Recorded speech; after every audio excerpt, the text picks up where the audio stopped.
ನಮ್ಮ ರಾಜ್ಯದ ಅಯ್ಯಪ್ಪ ಸ್ವಾಮಿ ಮಾಲಾಧಾರಿಗಳನ್ನ ತಮಿಳುನಾಡು ಮುಖಾಂತರ ಶಬರಿಮಲೆಗೆ ಹೋಗುವಂಥ ಸಂದರ್ಭದಲ್ಲಿ ತಮಿಳುನಾಡಿನ ಒಬ್ಬ ಕಿಡಿಗೇಡಿ ಎರಡು ರಾಜ್ಯಗಳ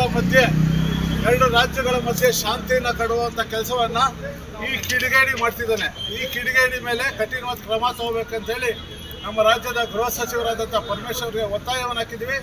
ಈ ಕಚಡ ಕಿಡಿಗೇಡಿಗೆ ತಮಿಳುನಾಡು ಸರ್ಕಾರ ಎರಡು ರಾಜ್ಯಗಳ ಮಧ್ಯೆ ಶಾಂತಿ ಭಂಗ ಮಾಡ್ತಕ್ಕಂಥ ಈ ಕಿಡಿಗೇಡಿಗೆ ತಮಿಳುನಾಡು ಸರ್ಕಾರ ಕೂಡಲೇ ಕ್ರಮ ತಗೊಂಡು ಬಂಧಿಸಿ ಅವನ ಮೇಲೆ ಕಠಿಣವಾದ ಕಾಯ್ದೆಯನ್ನು ಹಾಕಿ ಅವನಿಗೆ ಕ್ರಮ ತಗೋಬೇಕು ಅಂತ ಒತ್ತಾಯಿಸ್ತಾ ಈ ಕಚಡಾಗೆ ಇವತ್ತು ಹರಿದಾಕೋದ್ರ ಮುಖಾಂತರ ನಮ್ಮ ಸಾಂಕೇತಿಕವಾದಂಥ ಹೋರಾಟವನ್ನು ಮಾಡ್ತಿದ್ದೀವಿ.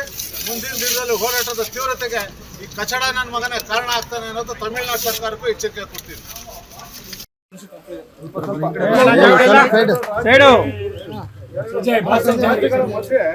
ಒಬ್ಬ ಕೆಲಸ ಮಾಡ್ತಿದ್ದಾರೆ.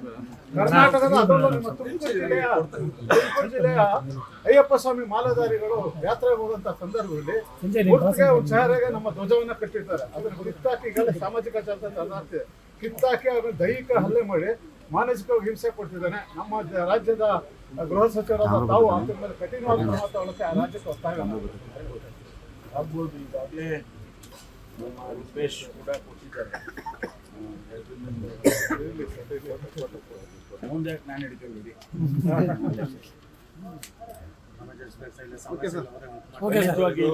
ಅಧಿಕಾರಿಗಳ ಜೊತೆಯಲ್ಲಿ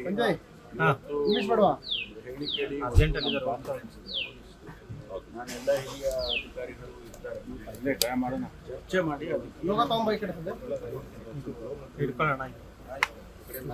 ನಮ್ಮ ವಿಜಯವಾಹಿನಿ ನ್ಯೂಸ್ ಚಾನೆಲ್ನಲ್ಲಿ ಪ್ರಮೋಷನ್, ಜಾಹೀರಾತು, ಅಡ್ವರ್ಟೈಸ್ಮೆಂಟ್ ನೀಡಲು ಸಂಪರ್ಕಿಸಿ 9535808456.